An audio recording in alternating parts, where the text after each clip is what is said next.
Praise the Lord. Hallelujah. God is good. இயேசுவின் நாமத்தில் உங்களை வாழ்த்தி உங்களை அன்போடு இந்த காலை உடன்படிக்கை தியானத்திற்கு வரவேற்கிறேன். You're most welcome to Command of the Day, and today is 23rd August 2026 Sunday. இந்த பரிசுத்தமான நாளிலே அந்த லார்ட்ஸ் டே ஆண்டவர் என்ன சொல்லுகிறார் என்று பார்ப்போம். வெளிப்படுத்தின விசேஷம் 3ஆம் அதிகாரம் 7வது வசனம். Revelation chapter 3 verse 7. And to the angel of the church in Philadelphia write this thing, say, he who is holy, he who is true, he who has the key of David, he who open and no one shuts, and shuts and no one opens. Hallelujah. Philadelphia சபையின் தூதனுக்கு எழுத வேண்டியது என்னவெனில், பரிசுத்தமுள்ளவரும் சத்தியமுள்ளவரும் தாவீதின் திறவுகோலை உடையவரும் ஒருவரும் பூட்டக்கூடாதபடிக்கு திறக்கிறவரும் ஒருவரும் திறக்கக்கூடாதபடிக்கு பூட்டுகிறமாயிருக்கிறவர் சொல்லுகிறதாவது. ஹல்லேலூயா. ஆண்டவர் எப்படிப்பட்டவர்? ஒவ்வொரு சபைக்கு முன்பதாக அந்த வார்த்தை சொல்லுகிறவர், எச்சரிக்கிறவர் எப்படிப்பட்டவர்? We are seeing, every church, when before the church introduced, and he says how powerful that God was, கடவுள் எப்படிப்பட்டவர், இயேசு கிறிஸ்து எப்படிப்பட்டவர் என்பதை விளக்குகிறார். விளக்கிக்கிட்டு தான் பிறகு அந்த சபையை பத்தி பேசுறாரு. இப்ப இந்த பிலதெல்பியா சபைக்கு சொல்லும் போது என்ன சொல்றாருன்னா, உங்ககிட்ட பேசுற ஆண்டவர் எப்படிப்பட்டவர்னா, பரிசுத்தமுள்ளவர், ஹோலி, சத்தியமுள்ளவர், ட்ரூத், தாவீதின் திறவுகோல் உடையவர், ஹல்லேலூயா, holds the keys of David. ஆமாதானே? ஒருவரும் பூட்டாதபடிக்கு திறக்கிறவரும் ஒருவரும் திறக்கக்கூடாதபடி பூட்டுகிறவானுவா இருக்கிற சொல்லுகிறதாவது. ஹல்லேலூயா. If he shut, nobody can open. If you open, nobody can shut down. Hallelujah.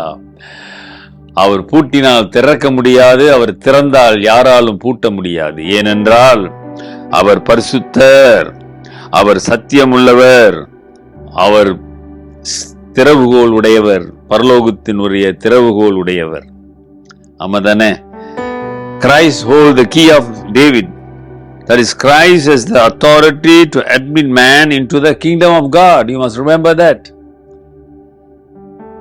அவர் எப்படிப்பட்டவர்? அருமையானவர்களே, உங்கள் வாழ்க்கையிலே அவர் அநேக காரியங்களை வைத்திருக்கிறார். அவர் பூட்டுவாரானால் அதை திறக்க முடியாது, அவர் திறப்பாரானால் பூட்ட முடியாது. அப்ப நீ முழுமையாக ஆண்டவருக்கு ஒப்பு கொடுத்துட்டு அவர் சித்தத்துக்கு அர்ப்பணித்து, ஆண்டவரே கிரியை செய்யுங்க, காரியங்களை நடத்துங்க சொல்லி ஒப்பு கொடுக்கணும். அவர் நினைத்ததை செய்வதை யாராலும் தடுக்க முடியாது. அவர் திறந்ததை பூட்ட முடியாது. உன் வாழ்க்கையிலே யாராலும் பூட்ட முடியாது. அவர் பூட்டிட்டா யாராலும் திறக்க முடியாது. அப்படி என்றால் என்ன? உன் கையிலோ என் கையிலோ அல்ல, எல்லாம் அவர் சித்தம். ஆகவே நீ என்ன செய்ய வேண்டும்? உன்னை ஆண்டவருக்கு அர்ப்பணித்து, ஆண்டவரே நீ இல்லாமல் என் வாழ்க்கையில் ஒன்றுமில்லை, நீ அனுமதிக்காமல் என் வாழ்க்கையில் ஒன்றும் வராது, ஆகவே நான் அர்ப்பணிக்கிறேன். I surrender myself. Without your nothing will happen to my life, dear Lord. You must commit that. Today I am alive because of you. Today I am breathing because of your grace. உடைய கிருபை, உடைய அன்பினால தான் இன்றைக்கு நான் சுவாசிக்கிறேன், வாழுகிறேன். ஆகவே அப்பா, எனக்கு கிருபை காட்டுங்க. உம்மை போல பரிசுத்தமாகவும் உண்மையோடும் சத்தியத்தோடு வாழ உதவி செய்யுங்க. உம்முடைய பிள்ளைகளை பலத்தால் நிரப்புங்க. இன்றைக்கு ஆண்டவர் உங்களுக்கு ஒரு பெரிய அற்புதத்தை செய்வார். அருமையான சகோதரனே, சகோதரியை, கவலைப்படாத. அவர் திறந்ததை யாராலும் பூட்ட முடியாது, அவர் பூட்டினதை யாராலும் திறக்க முடியாது என்பதை மறந்து விடாது. ஒப்புக்கொடு. கர்த்தர் உன்னை அரவணைத்து உன்னை ஆசீர்வதிப்பார். ஜெபிப்போம். நல்ல ஆண்டவரே, இந்த பரிசுத்த நாளுக்காக ஸ்தோத்திரம். உம்முடைய பிள்ளைகளை தொடர்ந்து பலப்படுத்துங்க ஆண்டவரே. நீர் ஆசீர்வதித்து வழி நடத்துகிற ஆண்டவர். எல்லா துதி கன மகிமையும் உண்டாகட்டும். இன்றைக்கு ஒப்பு கொடுக்கிற பிள்ளைகள் மீது உடைய வல்லமை கடந்து செல்லட்டும். ஆசீர்வதிக்கிறேன் இயேசுவின் நாமத்தில் பிதாவே, ஆமேன். நமது ஆண்டவராகிய இயேசுவினுடைய கிருபை, பிதாவின் அன்பு, பரிசுத்தாவின் ஐக்கியம் உங்களோடு உங்களை ஆசீர்வதித்து காப்பதாக. என் ஆத்துமாவே கர்த்தரை ஸ்தோத்திரி, என் முழு உள்ளமே அவர் பரிசுத்த நாமத்தை ஸ்தோத்திரி. என் ஆத்துமாவே கர்த்தரை ஸ்தோத்திரி, அவர் செய்த சகல உபகாரங்களை மறவாதே. ஆமென். டியர் பிரதர் சிஸ்டர், சகோதரனே சகோதரியே, நேற்று வாரியர்ஸ் ஆஃப் கிரைஸ்ட் அந்த வாலிபர்களுக்கான கூட்டம் சிறப்பாக நடந்தது. ஒரு ஏறக்குறைய 200 பேர் அதில் கலந்து கொண்டார்கள். மிகவும் ஆசீர்வாதமாக இருந்தது. ஆண்டவர் பெனி ஜோசப்பை பயன்படுத்தினார். இன்றைக்கு நம்முடைய ஆராதனையிலே காலை 8:30 மணி ஆராதனையிலே அவர் பேசுவார். அதுக்கு பிறகு வர்ஷிப் செமினார் இருக்கிறது.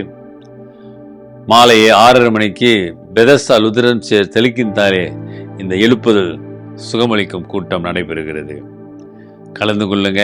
கர்த்தர் உங்களை அழைக்கிறார், நேசிக்கிறார், ஆசீர்வதிக்கிறார். Take care and God plus.